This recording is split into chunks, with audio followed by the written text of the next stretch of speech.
Hello, সেই যে mulberry গাছের ডাল থেকে তৈরি চারা নতুনভাবে প্রতিস্থাপন করেছিলাম, আজ তার আপডেট তোমাদের জানাবো।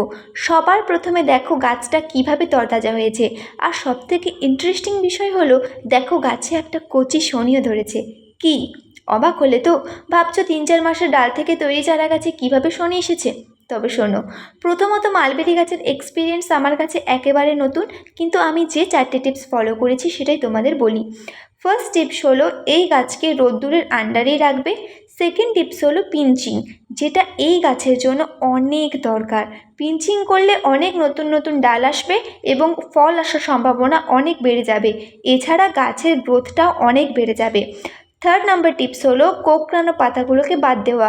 এই পাতা গাছের রোগের লক্ষণ, তাই এই পাতাগুলোকে গাছে সাজিয়ে না রেখে এর কাটাই ছাঁটাই করবে। ফোর্থ নাম্বার টিপস, প্রয়োজন ছাড়া অতিরিক্ত কৃত্রিম সার ব্যবহার করবে না। আর দেখো, এর মাদার প্ল্যান্টে সর্বপ্রথম আমি একটা ফল পেয়েছিলাম, যেটা আমি আগের ভিডিওতে দেখিয়েছি। আর এই সিজনে দেখো কত শনি ধরেছে।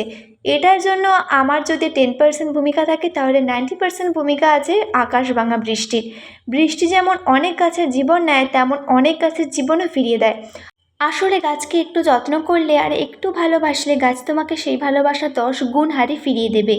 দেখা হচ্ছে নেক্সট ভিডিওতে অন্য আরেকটা টপিক নিয়ে। আজকের মতো সবাইকেই টাটা।